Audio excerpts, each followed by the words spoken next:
नमस्कार दोस्तों, मैं मनीष साहू आपका हार्दिक स्वागत करता हूं आपके अपने YouTube channel education hub online तैयारी में। आज हम ऐसी फंडामेंटल्स के बारे में और डिटेल में जानकारी लेंगे। अभी तक आपको मैंने बेसिक्स में कॉम्प्लेक्स वेरिएबल्स और फेज डिफरेंस फेजर्स के बारे में बताया था। तो पिछले क्लास में हमने पूरे बेसिक्स को देखा था कि हम कैसे कॉम्प्लेक्स नंबर का addition, subtraction, square roots, cube roots, nth root निकालते हैं।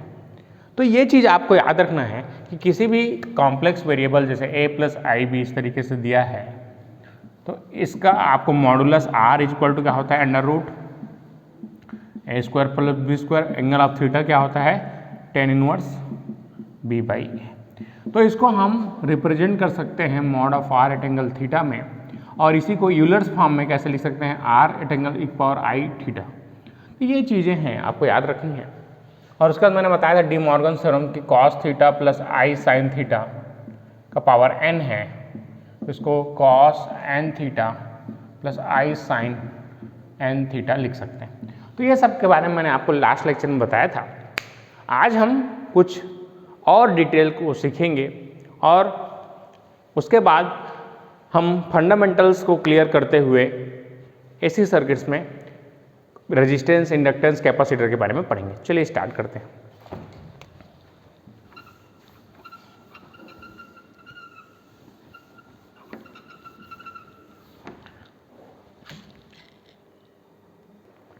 चलिए दोस्तों, तो हमको स्टार्ट करना है RMS value. RMS value Hindi में इसको वर्ग माध्य मूल मान कहते हैं, इंग्लिश में root mean square value. Root mean square value या इसको इफेक्टिव वैल्यू या true value of time varying waveform भी कहते हैं। तो ये चीज़ होता क्या है इसको समझेंगे हम लोग। इसके लिए पहले डेफिनेशन लिख लीजिए आप लोग। It is the steady state value of time varying waveform which could develop the same amount of heat as given by the original waveform for definite period of time in electrical circuits। चलिए इसको जल्दी से screenshot खींच लीजिए। Very good. चलिए अब इसके बारे में समझते हैं कि ये है क्या, हम इसको निकालते क्यों हैं और एसी सर्किट्स में इसकी ज़रूरत क्या है। पहली बात ये कि कोई भी टाइम वेरिंग वेवफॉर्म है इस तरीके से, अगर मैं किसी नेटवर्क में उसको दे रहा हूँ तो ये जितना अमाउंट ऑफ हीट डेवलप किया, देख लीजिए इसको देने पर ये जितना अमाउंट ऑफ हीट डेवलप किया, मान लेते हैं 10 जूल इसने गिवन पीरियड ऑफ टाइम में हीट डेवलप किया, तो इसी के इक्विवेलेंट में डीसी इनपुट कितना दूं जो कि same amount of heat produce करे, that is called RMS value. तो आरएमएस वैल्यू आपका इक्विवेलेंट हीट का कंसेप्ट है। ये क्वेश्चन बार बार एसएससी में और कॉम्पिटिशन एग्जाम में पूछा जाता है कि आरएमएस वैल्यू क्या शो करता है।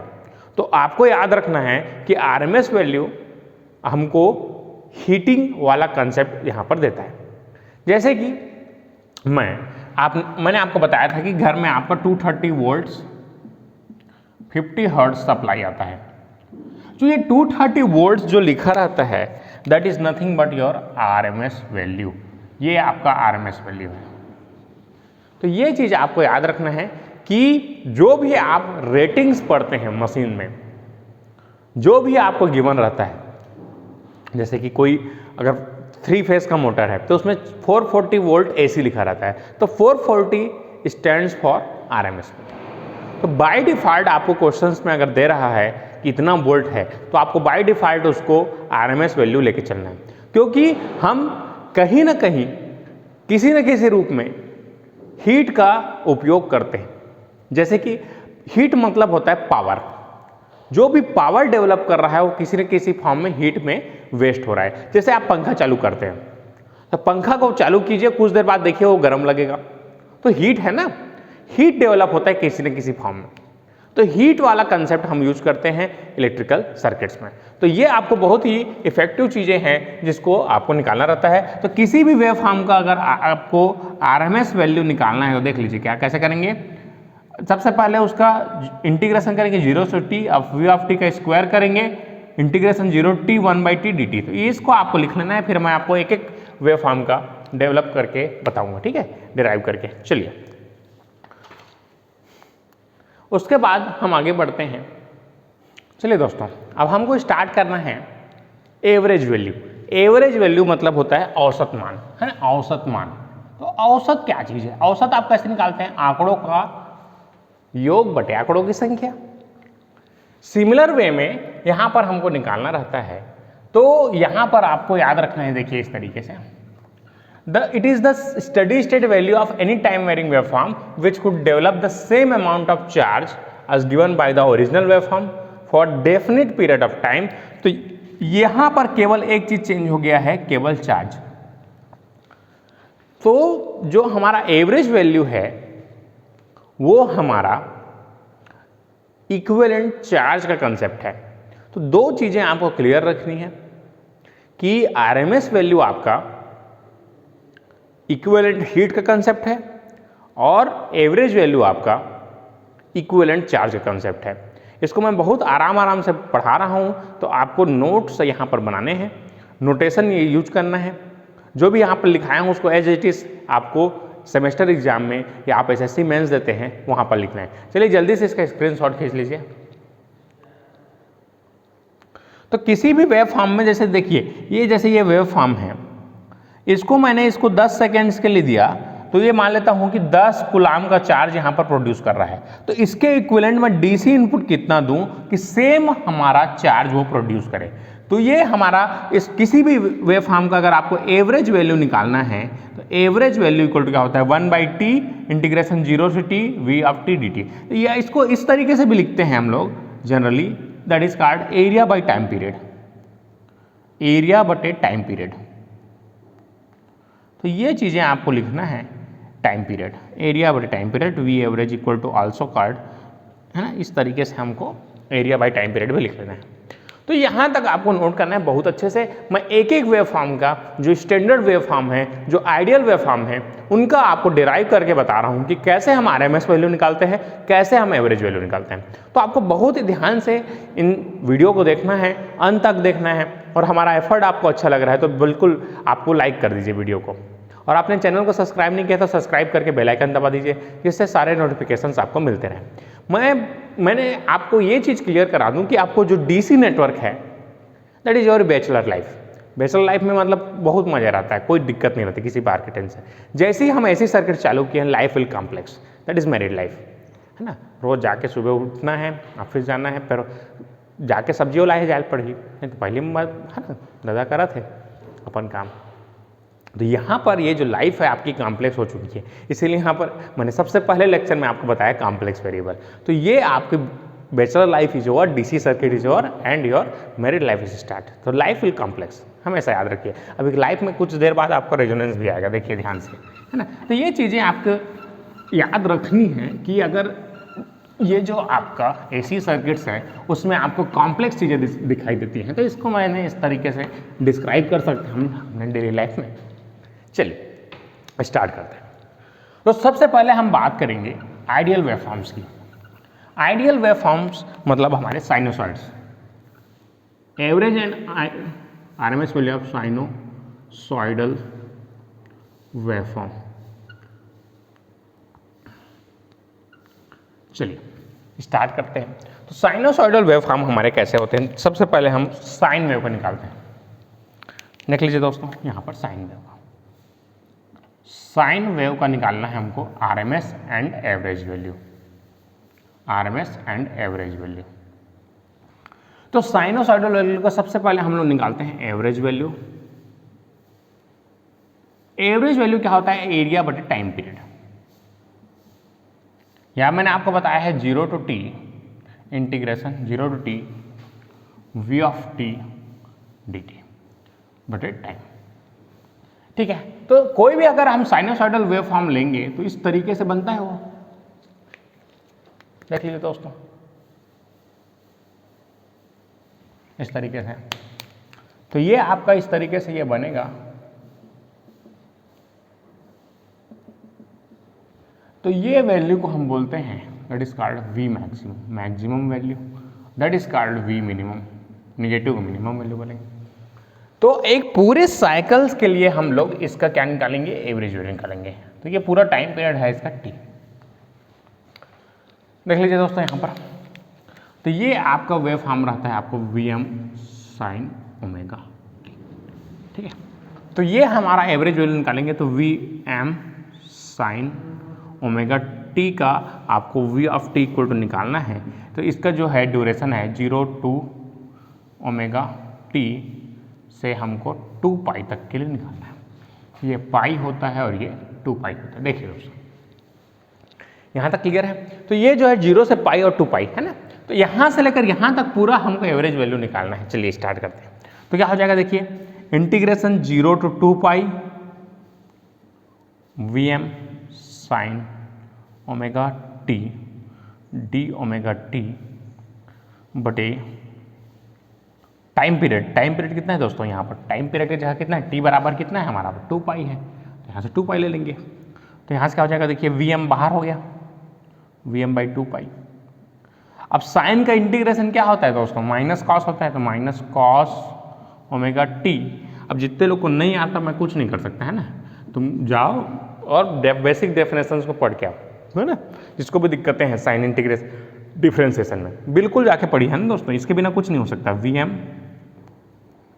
बाई 2 पाई, देखिए कॉस 2 पाई का वैल्यू कितना होता है, कॉस 2 पाई का वैल्यू होता है 1, और cos 0 minus minus plus cos 0 का मान भी कितना होता है 1 होता है, तो 1 माइनस 1 कितना होगा 0।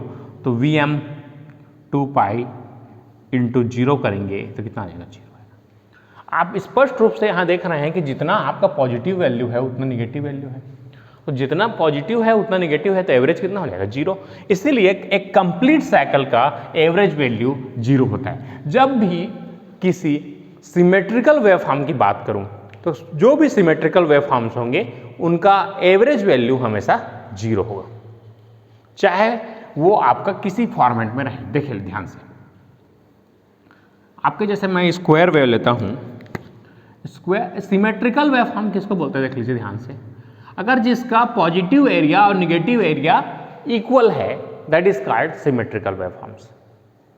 जिसका पॉजिटिव वैल्यू और निगेटिव वैल्यू, मतलब मैं पॉजिटिव में गया तो जितना भी एरिया आ रहा है, ये जो एरिया है ये इक्वल हो निगेटिव एरिया से, तो that is called symmetrical wave form.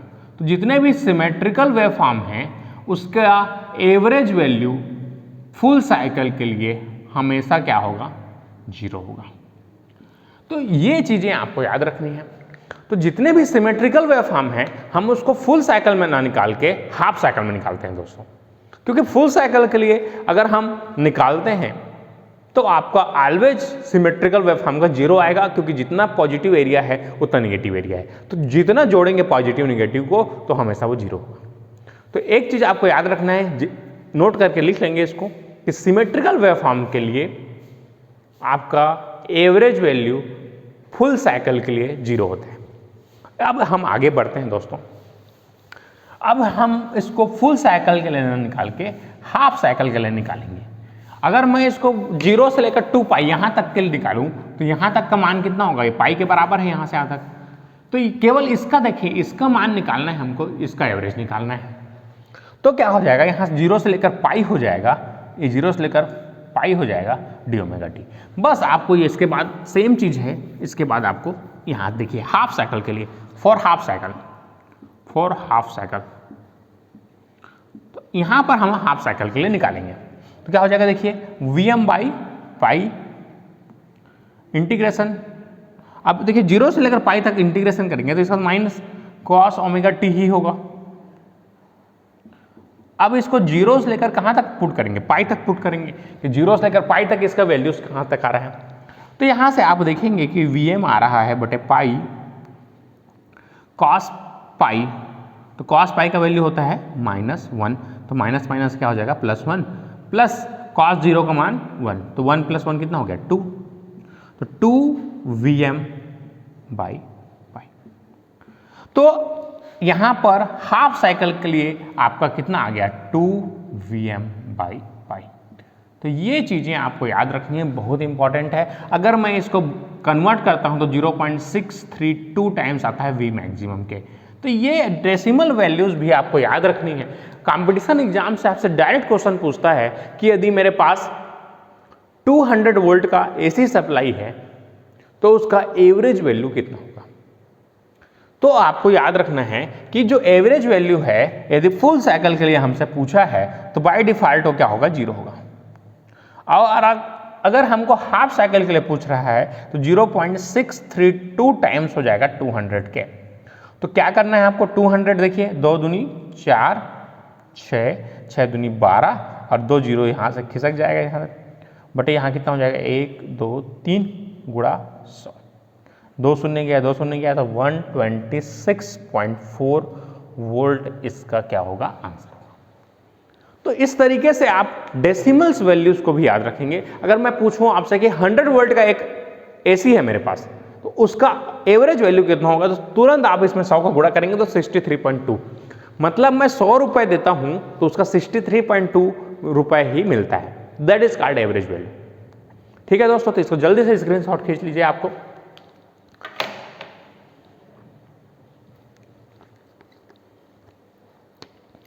तो आपको ये 2 VMI पाई भी याद रखना है, 0.632 भी याद रखना है।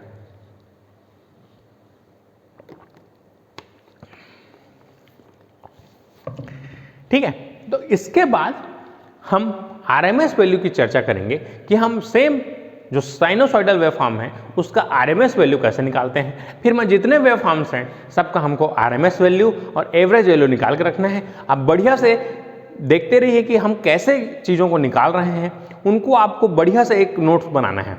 और जितने लोगों ने पिछला क्लास अटेंड नहीं किया है, बिल्कुल क्लास के बाद आप पहला क्लास में जाइए और उसमें मैंने नोटिफिकेशन जो भी बताए हैं जो उसको नोट कीजिए। और आपको डिस्क्रिप्शन में हमारे नोट्स भी मिल जाएंगे।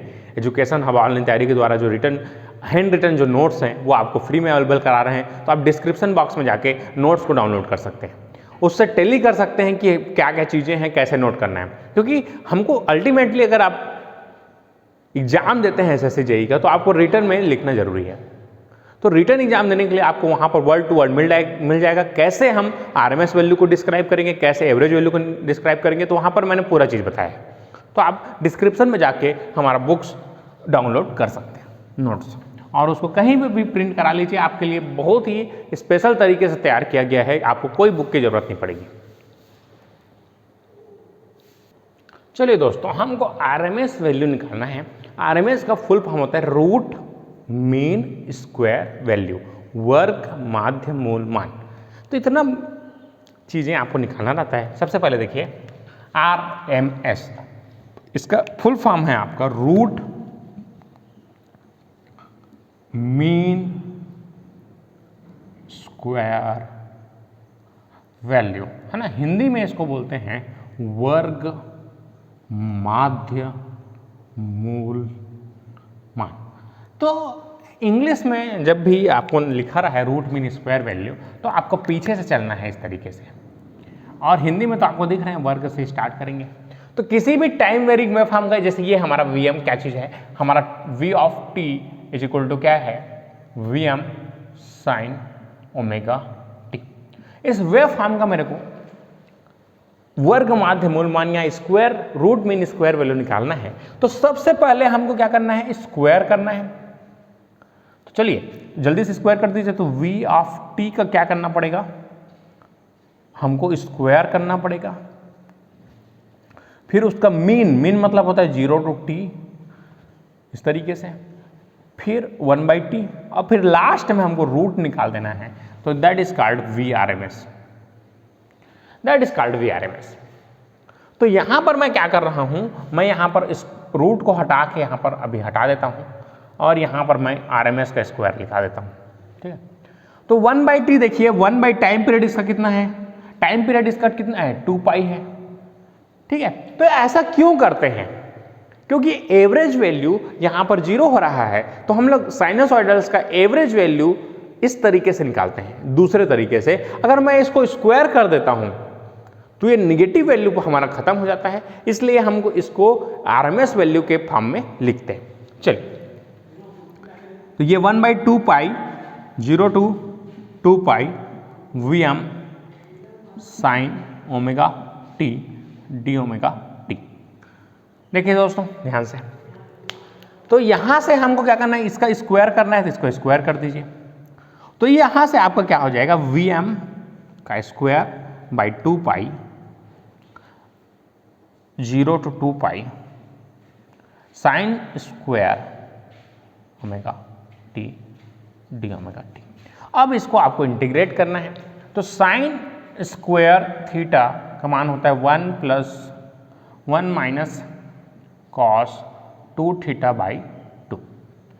तो यहाँ से मैं यहाँ से रख सकता हूँ, यहाँ से Vm का स्क्वायर बाई 2 पाई साइन को क्या लिख सकता हूँ 0 to 2 pi 1 minus cos 2 omega T by 2 D omega T.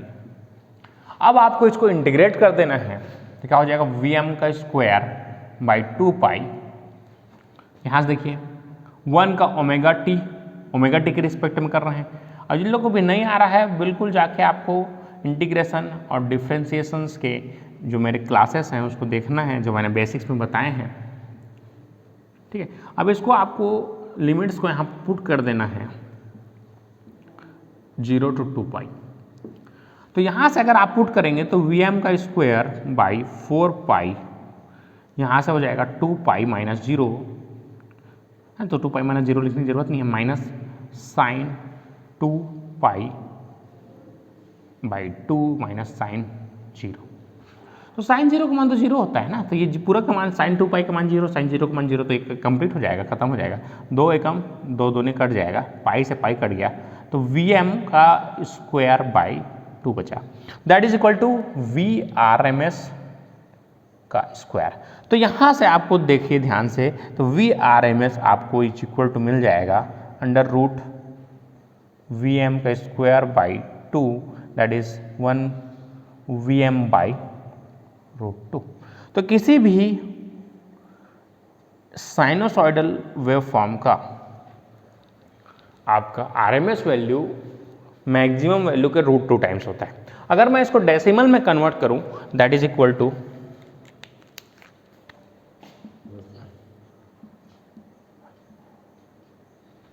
बता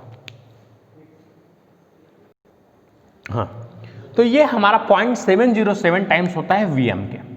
तो ये चीज़ें आपको याद रखनी है कि जो हमारा RMS वैल्यू है, Vrms इज इक्वल टू क्या होता है, Vm बाई रूट 2 के बराबर होता है, या 0.707 टाइम्स ऑफ Vm होता है। तो ये चीज़ें आपको याद रखनी है किसी भी साइनसॉइडल वेवफॉर्म के लिए।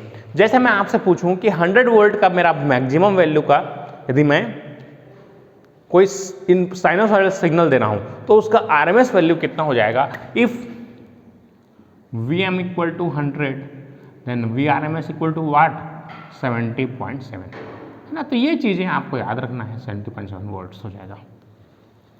तो डायरेक्ट आपको दोनों फॉर्म्स याद रखने हैं, आपको Vm बाई रूट 2 वाला फॉर्मेट भी याद रखना है, या 0.707 टाइम्स ऑफ Vm।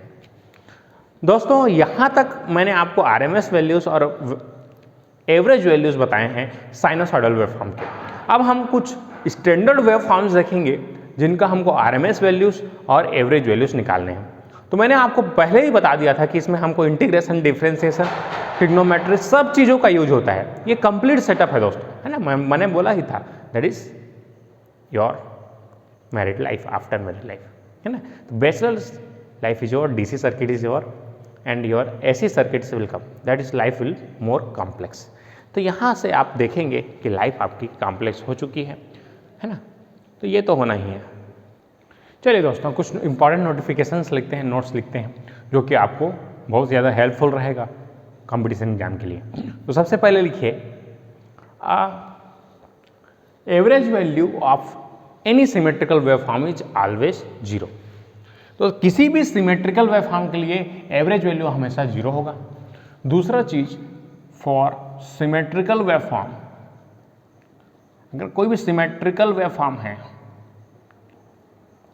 तो उसका हमको हाफ, अगर एवरेज वैल्यू निकालना है V एवरेज, तो आपको याद रखना है फॉर 0 होगा for full cycle. Full cycle के लिए हमेशा उसका 0 होगा। तो इसके लिए हमको हाफ साइकिल का निकालना है 1/t/2 integration t/2 v of t dt। तो यहाँ से हमको हाफ साइकिल का हमेशा निकालना पड़ता है जब भी हमारा सिमेट्रिकल वेवफॉर्म आएगा। नेक्स्ट आपको ये याद रखना है क्रेस्ट फैक्टर और पीक फैक्टर क्या होता है ना, और एक होता है हमारा फ्रॉम फैक्टर। ठीक, तो क्रेस्ट फैक्टर या पीक फैक्टर क्या होता है ना। मैं हैदराबाद में पढ़ रहा था तो वहाँ पर मेरे फेवरेट टीचर्स थे पी मल्ला रेड्डी सर। तो मैंने उनके नाम से एक बढ़िया फार्मूला बनाए हैं उनको डेडिकेट करते हुए कि देखिए हम पीक फैक्टर या क्रेस्ट फैक्टर कैसे निकालते हैं। तो मैंने उनके नाम पे इसको लिख दिया है पी मल्ला रेड्डी सर, है ना। Peak factor equal to maximum by RMS value. देख लीजिए दोस्तों, बहुत अच्छा ट्रिक है ना। मेरे फेवरेट टीचर्स थे पी मल्ला रेड्डी सर, तो मैंने उनके याद में ये एक फार्मूला बना दिया है पी मल्ला रेड्डी, है ना। तो peak factor equal to maximum by RMS value. तो पीक फैक्टर हमारा क्या हो जाएगा, मैक्सिमम वैल्यू बटे RMS वैल्यू। तो ये पीक फैक्टर आपको याद रखने का बहुत अच्छा ट्रिक है ना। इस तरीके से आप याद रख सकते हैं, पीक फैक्टर बराबर मैक्सिमम बाई RMS वैल्यू। इसी को क्रेस्ट फैक्टर भी बोलते हैं। नेक्स्ट है फ्रॉम फैक्टर। तो फ्रॉम फैक्टर के लिए ट्रिक है हमारा फ्रांस। तो फ्रांस इक्वल टू क्या होता है, देखिए form factor equal to RMS by average value. तो फ्रॉम फैक्टर इक्वल टू क्या हो जाएगा, RMS बाई एवरेज वैल्यू। हम तो जानते हैं फ्रेंच, है ना, फ्रांस। तो फ्रांस के यहाँ पर मैंने इसको ट्रिक बनाया है, फ्रांस देश का नाम है हमारा। तो फ्रांस, तो form factor equal to RMS by average value. Form factor equal to RMS by average value. अभी मैंने आपको साइनसॉइडल वेवफॉर्म का एवरेज वैल्यू बताया था, कितना हुआ था हाफ साइकिल के लिए, हमारा फुल साइकिल के 0 आया था, 2Vm बाई पाई आया था। और हमारा RMS value off peak waveform Vm by √2 आया था। तो अगर मेरे को क्या निकालना है, पीक फैक्टर निकालना है। Peak factor of sinusoidal waveform का, साइन वेवफॉर्म का मेरे पीक फैक्टर चाहिए, पीक फैक्टर। तो पीक फैक्टर क्या हो जाएगा, देखिए मैक्सिमम वैल्यू क्या होता है Vm, RMS वैल्यू कितना है Vm बाई √2 होता है। तो √2 से √2 कट गया तो कितना आ जाएगा, √2 टाइम्स आएगा। तो पीक फैक्टर आपका साइनोसॉइडल वेवफॉर्म के लिए √2 होता है, या √2 का मान 1.414। तो दोनों आपको याद रखने हैं। कई एग्जाम में आपको √2 दे देता है डायरेक्ट, कई एग्जाम में आपको 1.414 देता है। तो दोनों आपको याद रखने हैं। तो पीक फैक्टर का मान साइनोसॉइडल के लिए 1.414 होता है। फ्रॉम फैक्टर का मान क्या होता है, RMS बाई एवरेज। तो ये हो जाएगा Vm बाई √2 और बटे average value 2Vm by pi. तो जब भी इसको इस तरीके से Vm बराबर इस तरह, हाँ, तो इसको हमको फ्रॉम फैक्टर इक्वल टू निकालना था। तो देखिए इसको Vm से Vm कट गया, पाई बटे का बटा ऊपर चला जाएगा, पाई बाई 2 √2 आ जाएगा। इसका मान हल करते हैं तो 1.11 आता है। तो आपको याद रखना है फ्रॉम फैक्टर कितना होता है। कई एग्जाम में आपको डायरेक्ट इस तरीके से लिख के दे देता है पाई बाई 2 √2, या किसी एग्जाम में आपको 1.11 भी मिल सकता है। तो किसी AC वेवफॉर्म के लिए आपका पीक फैक्टर जो है 1.414 होता है, और आपका फ्रॉम फैक्टर जो है पाई बाई 2 √2 होता है, दैट इज इक्वल टू 1.11। तो according to your competition exam आपके ऑप्शंस वेरी करते हैं। किसी एग्जाम में आपको √2 मिल सकता है, किसी एग्जाम में आपको 1.414 मिल सकता है। तो आपको दोनों प्रकार से, दोनों तरीकों से आपको याद रखना है ना। परीक्षा मतलब दूसरे की इच्छा ना, तो वो क्या पूछना चाहता है हम क्या जानेंगे भाई, किसी के मन की बात को। तो हमको क्या करना है, कंसेप्ट्स याद रखने हैं। तो मैंने आपको एक चीज़ बताया, यहाँ पर नोट करने वाली बात यह है कि एवरेज वैल्यू किसी भी सिमेट्रिकल वेवफॉर्म के लिए हमेशा 0 होगा। तो सिमेट्रिकल वेवफॉर्म के लिए हमको पूछेगा तो 0 होगा किसी भी फुल साइकिल के लिए, और हाफ साइकिल के लिए हम निकालेंगे तो इस तरीके से आता है 1/t/2 कर देंगे, टाइम पीरियड को आधा कर देंगे और हाफ साइकिल के लिए निकालेंगे। इस तरीके से आपका इस तरीके से आता है। उसके बाद क्रेस्ट फैक्टर, पीक फैक्टर क्या होता है मैंने आपको बताया था। इसका याद रखने का तरीका आप जैसा भी याद रखिए, कोई दिक्कत नहीं है। मैंने पी मल्ला रेड्डी सर के नाम से इसको बना दिया है। तो पीक फैक्टर इक्वल टू होता है मैक्सिमम बाई RMS वैल्यू, और फ्रॉम फैक्टर हम फ्रांस देश, है ना, अपना अपना ट्रिक होता है, जैसा भी याद रखना चाहें आप। मैंने फ्रांस देश के नाम पर इसको रख दिया है, form factor equal to RMS by average value. तो साइनसॉइडल के लिए इसका मान 1.11 होता है, पीक फैक्टर का मान 1.414 होता है। तो यहाँ तक आपको चीज़ें क्लियर है। इसके बाद हम कुछ स्टैंडर्ड्स वेवफॉर्म देखेंगे, उनके सभी मान एवरेज, आरएमएस, फॉर्म फैक्टर और पीक फैक्टर, 4 चीज़ें हमको निकालनी रहती हैं और उनको याद रखना है। ये जो जानकारी है आपको पावर इलेक्ट्रॉनिक्स, बेसिक इलेक्ट्रॉनिक्स में बहुत ही ज़्यादा हेल्पफुल रहता है। इसलिए मैं बार बार बोल रहा हूँ आपको कि आपके पूरे इलेक्ट्रिकल इंजीनियरिंग की, इलेक्ट्रॉनिक्स इंजीनियरिंग की जो जान है, ये एसी सर्किट्स और डीसी सर्किट्स, पूरा सर्किट जो एनालिसिस है हमारा, वो पूरे सब्जेक्ट्स की जान है, हार्ट आप बोल सकते हैं। ठीक है, तो आपको इस सर्किट्स को बहुत अच्छे तरीके से पढ़ना है, फिर आपको जितने भी सब्जेक्ट्स हैं आपके बहुत ही ईजी लगेंगे। देखिएगा आप, ठीक है, आप फील करेंगे कि आपको सर्किट पढ़ने के बाद बाकी सब्जेक्ट्स बहुत ही ईजी लगेंगे। वहाँ पर जैसे मैं मेजरमेंट पढ़ाऊँगा, तो मेजरमेंट में क्या होता है, हम एसी मेजर करते हैं, डीसी मेजर करते हैं। तो मेजरमेंट पढ़ेंगे हम तो ऐसे इंस्ट्रूमेंट के बारे में पढ़ेंगे जो डीसी मेजर करता है। डीसी मेजर करता है, डीसी वैल्यू को बोलते हैं हम लोग एवरेज वैल्यू। पहली बात ये चीज याद रखिए, अगर आपको डीसी वैल्यू की बात करता है तो DC value is nothing but your average value. तो याद रखिए, अगर आपको एवरेज वैल्यू पूछ रहा है तो that is also equal to DC value. DC value आपका बोलता है एवरेज वैल्यू को। नेक्स्ट, अगर आपसे पूछ रहा है आरएमएस वैल्यू, या बोल रहा है कि एसी मेजरमेंट में, तो एसी मेजरमेंट में जितने भी डिवाइस हैं वो आपको आरएमएस मेजर करके देंगे। तो ये चीजें आपको क्लियर रखनी है कि कौन सा इंस्ट्रूमेंट क्या मेजर करके दे रहा है। तो अगर आपका बोल रहा है कि डीसी मेजरिंग इंस्ट्रूमेंट्स हैं तो आपको डीसी वैल्यू मतलब एवरेज वैल्यू नाप के देता है। अगर आपका एसी मेजरिंग इंस्ट्रूमेंट्स है तो एसी वाला आपको हमेशा क्या देगा, आरएमएस वैल्यू देगा, हमेशा आपको आरएमएस वैल्यू देगा। तो एसी मेजरमेंट के डिवाइसेस जो हैं आपको याद रखिएगा आप, ये जो एसी मेजरमेंट है, मैक्सिमम जितने भी इंस्ट्रूमेंट्स हैं सब के सब किसी न किसी फॉर्म में आपको आरएमएस वैल्यू देंगे।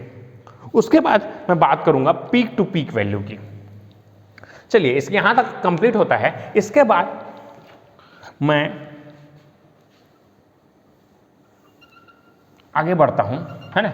इसके बाद आप हेडिंग डालिए पीक टू पीक वैल्यू। अब ये क्या चीज है, पीक टू पीक वैल्यू।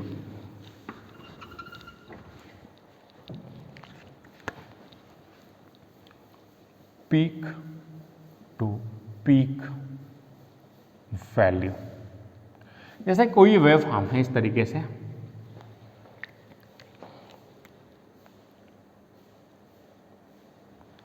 इस तरीके से। तो अगर यहां से लेकर आप यहां तक की जो मेजरमेंट करेंगे, यहां से लेकर यहां तक की, तो ये जो मान है that is called peak to peak value. तो आपको अगर कहीं पर पूछता है कि पीक टू पीक वैल्यू क्या है, तो that is V maximum minus V minimum, that is called peak to peak value. तो किसी भी अगर एग्जाम में आपको पीक टू पीक वैल्यू पूछा तो क्या होगा आपका, V maximum minus V minimum. आपको इस तरीके से याद रखना है, ठीक है।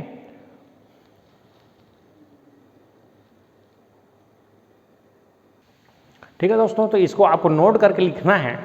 मैं यहां पर लिखा हूं उसको, most of our electrical energy conversion device, जितने भी हमारे इलेक्ट्रोमैग्नेटिकल एनर्जी कन्वर्जन डिवाइस है, चाहे वो जनरेटर हो, चाहे मोटर हो, चाहे आपका कोई भी प्रकार का मशीन हो, वो किसी न किसी फॉर्म में आपका हीट डेवलप करता है। आप जैसे मैंने आपको एग्जांपल दिया था, आपका पंखा चल रहा है, तो पंखा चल रहा है तो आप उसको छू के देखेंगे बंद करने के बाद, तो आपको गर्म लगेगा। टीवी चल रहा है, आपका लाइट चल रहा है, तो क्या हो रहा है, इंडक्शन चल रहा है आपका, तो किसी न किसी फॉर्म में वो क्या जनरेट कर रहा है, हीट जनरेट कर रहा है। इसीलिए हम लोग इन जनरल कैलकुलेट करते हैं, हमारा इन जनरल क्या कैलकुलेट करते हैं, आरएमएस वैल्यू। इन जनरल हमको आरएमएस वैल्यू कैलकुलेट करना रहता है। और जितने भी आपके नेम प्लेट रीडिंग है, name plate reading in the sense, जो आप जैसे कोई भी मशीन खरीदते हैं, तो मशीन खरीदते हैं, जैसे आपने एक लाइट खरीदा, आप जो भी लाइट खरीदते हैं, एलईडी बल्ब खरीदते हैं, कोई भी बल्ब खरीदते हैं, तब अगर आप उसमें पढ़ेंगे तो आपको लिखा रहता है 220 वोल्ट 50 हर्ट्ज एसी सप्लाई। तो 220 वोल्ट जो लिखा है नेम प्लेट में, that is called RMS value. तो आपको बाय डिफ़ॉल्ट अगर किसी क्वेश्चन में आ रहा है इतना वोल्ट लिख के, तो आपको बाय डिफ़ॉल्ट जब तक आपको मेंशन नहीं है आप बाय डिफ़ॉल्ट उसको आरएमएस वैल्यू लेंगे। उसके बाद आपको जैसे हमारे सर्टेन एप्लीकेशंस है, जैसे कि हमारा इलेक्ट्रोप्लेटिंग हो गया, बैटरी चार्जिंग हो गया, रेक्टिफायर हो गया, DC motor speed control with back EMF हो गया, इस टाइप के एप्लीकेशन हैं। जैसे हमारा बैटरी है, मोबाइल का बैटरी है, तो मोबाइल की बैटरी की कैपेसिटी जो है हम लोग, है ना, आप जैसे कि मोबाइल यूज करते हैं तो आपको बैटरी कैपेसिटी 4000 mAh लिखा रहता है ना, 5000 आजकल 5000 mAh लिखा रहता है। तो ये mAh क्या चीज़ है? 6000 mAh का आ गया है आजकल। तो ये क्या चीज़ है? मतलब क्या है, 4000 मिली एम्पियर एक घंटे में वो डिलीवर कर सकती है, इतनी पावरफुल बैटरी है। या फिर मैं उसको बोलूं कि 4 एम्पियर एक घंटे में। तो अगर मैं इस तरीके से लिखता हूं कि 4 एम्पियर एक घंटे में, तो लोगों को कम लगेगा, लेकिन 4000 लिखता हूं तो बड़ा लगता है ना, 5000 लिखता हूं तो बड़ा लगता है। तो देखिए इसका मतलब क्या है, 5000 mAh मतलब मिली एम्पियर आवर। मिली मतलब क्या होता है? 10 टू पावर -3। 10 टू पावर -3 से इसको गुणा करेंगे 4 आएगा ना, इसको गुणा करेंगे 5 एम्पियर और आएगा, इसका 6 एम्पियर और आएगा। तो इस तरीके से आपको कहीं पर लिखा नहीं दिखता है, क्योंकि ये ब्रांडिंग है ना मोबाइल की, आपको ब्रांड कर रहा है, कोई कंपनी है, कोई भी कंपनी है, वो अपना मोबाइल बेच रहा है, तो लोगों को बड़ा दिखाता है मेरा बैटरी कैपेसिटी इतनी ज़्यादा है। तो अगर वो 4-5 एम्पियर लिखेगा तो कोई खरीदेगा नहीं, है ना। तो रिश्ता वही सोच नहीं, 4000 mAh लिख देता है, 5000 mAh लिख देता है। तो आपको समझना है कि mAh क्या है, दैट इज बैटरी की कैपेसिटी है। तो battery capacity milli ampere hour. तो एम्पियर आवर क्या चीज़ है? बैटरी की कैपेसिटी नापने का डिवाइस है। कोई भी बैटरी की कैपेसिटी हम कैसे नापते हैं? एम्पियर आवर में नापते हैं। तो ये बैटरी चार्ज कर रहे हैं तो कितना चार्ज वो एक्यूमुलेट कर पा रहा है अपने अंदर। तो इस टाइप के जब एप्लीकेशंस आते हैं बैटरी चार्जिंग, तो आपको वहाँ पर एवरेज वैल्यू लेना है, ठीक है। तो मैं आपको क्लियर भी करूँगा कि कहाँ पर हम एवरेज वैल्यू निकालते हैं, कहाँ पर हम आरएमएस वैल्यू निकालते हैं। तो आज की क्लास में हम लोग इतना ही रखते हैं। कल मैं फिर आपको स्टैंडर्ड वेव फॉर्म्स की क्लास में, उसमें आपको RMS value, average value, peak factor, form factor सब चीज़ें बताऊँगा, वो नेक्स्ट क्लास में। चलिए अंत तक बने रहने के लिए धन्यवाद। अगर आपको वीडियो अच्छा लगा तो लाइक कर दीजिए। आपको चैनल को सब्सक्राइब नहीं किया तो सब्सक्राइब करके बेल आइकन को दबा दीजिए, जिससे हमारे सारे नोटिफिकेशंस आपको मिलते रहें। और आप डिस्क्रिप्शन बॉक्स में जाके हमारे जो नोट्स हैं एजुकेशन अब ऑनलाइन तैयारी का, उसको आप फ्री में डाउनलोड कर सकते हैं और हमारे अबाउट सेक्शन में जाके टेस्ट दे सकते हैं, ठीक है। आज के लिए इतने रखते हैं, धन्यवाद।